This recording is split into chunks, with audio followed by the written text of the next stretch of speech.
Well, back to General Campbell, Chief of the Defence Force with the Distinguished Service Cross for his command and leadership of the troops, but then exonerated because he was too remote to command and lead the troops. Work that out. Presumably he keeps his medal. Just let me make a preliminary point, which has been repeated by many of my viewers. Have you heard any politician say anything good about our SAS soldiers? Think of this. If we focused on all the mistakes of our leaders, and Jennifer from Bull Creek, thank you, Jennifer, in WA, for making this point, politicians and corporates alike, how many would still remain standing? How many of us, asks Jennifer, judge from the comfort of our living room? As Jennifer and others have hinted, our men were sent there to fight a war in a foreign country.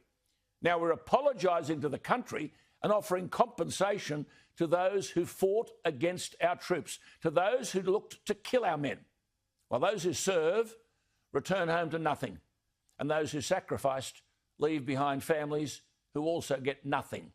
But back to General Campbell and the Distinguished Service Cross. The same General Campbell, on Thursday, November 19, that's last week, as Chief of the Australian Defence Force, publicly stated he would be writing to the Governor-General of Australia, General David Hurley, also a former senior officer of the Australian Army. Campbell said he'd be writing to the Governor-General requesting that the Meritorious Unit Citation awarded to the Australian Special Operations Task Groups, the best of the best, deployed to Afghanistan during the period April 30, 2007 to December 31, 2013, a long period, nearly 7 years. All these men, thousands of them, the Chief of the Australian Defence Force, General Campbell, wants their Meritorious Unit Citation to be revoked. You heard me? Revoked. And this request comes before any criminal charges are laid or any offences have been tried before a court of law. But Campbell seeks to penalise and reprimand all Special Forces veterans and their families, all of them, for alleged crimes committed by 19 Special Forces personnel, now under formal investigation. This is beyond belief. Some of these, in receipt of the citation, are dead. They gave their lives. Others have been brilliant, committed, strategic and tactical in the field. Men of action and achievement. General Campbell can't claim to any of that. But he hangs on to his Distinguished Service Cross. He's effectively exonerated by Brereton, even though he's the commander of the Middle East operations, and now he wants to stand justice on its head. Guilt before proof. And deny all worthy men the MUC, Meritorious Unit Citation.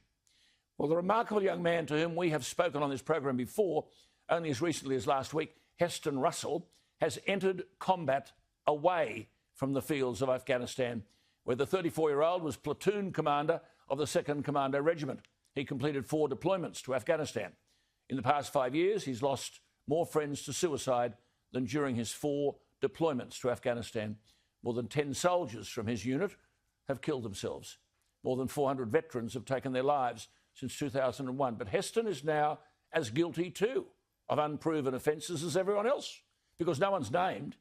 But the Chief of the Australian Defence Force, General Campbell, wants their Meritorious Unit Citation revoked. Well, Heston's compiled a petition.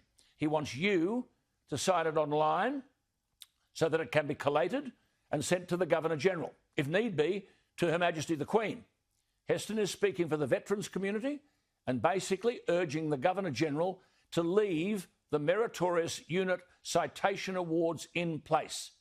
Veterans and members of the public can sign the petition.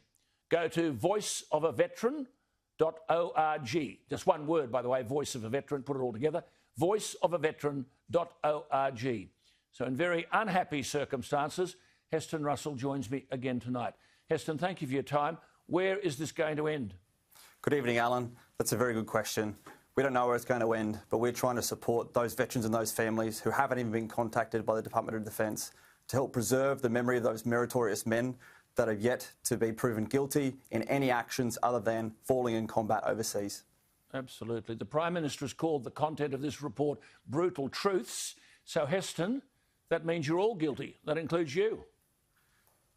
Alan, potentially that is. The only brutal truth is that what is occurring is a failure in strategic leadership to protect those who once protected all Australians, and it's being played out in the public forum without any actual crimes being proven. The Prime Minister's apologised to the President of Afghanistan. Nothing proven. How do your vets, the term you speak, how do they feel about this? There are so many other apologies that the Prime Minister needs to apply, like how our partner force were killed when we withdrew the Australian forces from Tarancount, or how all the other operations that we have conducted since then have not been brought forward in a positive light, and how our veterans are being hung out to dry at the lowest level, those patrol commanders and soldiers who conducted the most dangerous actions of all. Absolutely. Now, look, I don't want this to be a factor in tonight's discussion because most of my viewers are most probably as ignorant as I am. I asked you off air the other night when we were talking about all of this what your salary was when you served in Afghanistan. And I think I can say that for putting your life on the line every minute of the day, you said, oh, well, about $160,000. And given that you'd been in the service for, I think, about 15 to 17 years, I asked the dumb question, what pension do you get now? Because politicians leave Parliament after doing nothing with a pension for life. So I'm going to ask you here, dumb question so that my viewers can hear the answer. You've been there, you served for 17 years, you left the service. What pension do you now get? Nothing, Alan. I'll ask you again, what pension do you and your fellow vets get? Nothing unless I prove myself incapacitated physically or mentally. Not a cent. All you get's anonymity and abandonment. Has anyone spoken to you about this report? Like the families of all the fallen, no. You're mobilising veterans. I know you've spoken to a stack of them today. Have any of them heard from Defence or any of these people? No. What about parents who've lost their sons in combat? This opens up the wounds again. Has anyone spoken to them? No. And now, before any charges are laid, any soldiers named, any court convened, General Campbell, the boss, says Afghan families will be compensated, and he's apologised for shameful findings. How does it feel to be guilty? I just don't know anymore, Alan. It's a very despairing situation for all the veteran community. So you're writing this petition to the Governor-General to make sure that the Meritorious Unit Citations are not revoked. That's your point, isn't it? Yes, Alan. voiceofaveteran.org. We ask all Australians, veterans and alike, veterans and general public alike, to please join in and help us to actually represent those who cannot represent those who are stricken to silence or are no longer with us.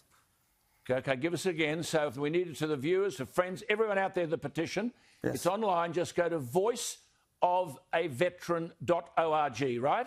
That's it, voiceofaveteran.org, Alan. And the Voice of a Veteran is all one word. We want you all to sign up, voiceofaveteran.org. Sign up before more damage is done to the attitudinal and psychological strength of those charged with defending our country and securing our peace. And if politicians and General Campbell and his ilk don't appreciate our troops, we can show we do. voiceofaveteran.org. Heston, thank you for your time. Lovely to talk. We'll keep in touch. And what do my viewers think? Email me at alan@skynews, I know what you think.com.au, or the text line 0414 000 848.